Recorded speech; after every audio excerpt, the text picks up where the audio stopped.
Егер де сені мақтаса, әлі де сен дұрыс жолда емессің. Өзіңе емес, өзгелерге қолайлы жолдасың. Өзің ренжіткен адамның көз жасынан сақтан. Өйткені ол сені Аллаға тапсырса, жазықсыз жапа шеккендердің дұғасын Алла кері қайтармайтынын ұмытпа.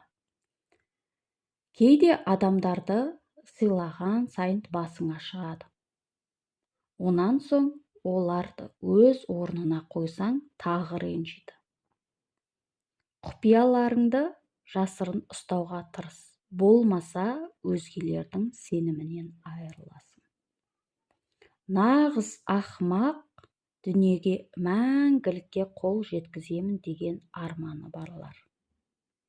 Егер ойыңызды біреу жаулап алған болса, демек сіз бар энергияңызды соған беріп жүрсіз.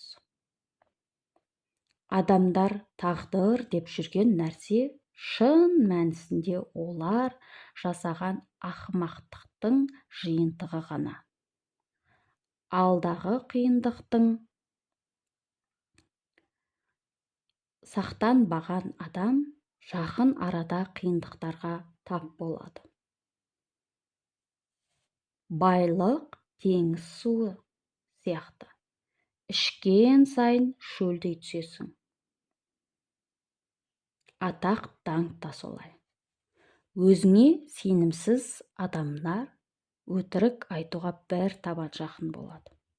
Мақсаты жоқ адам осал және ашушаң болады.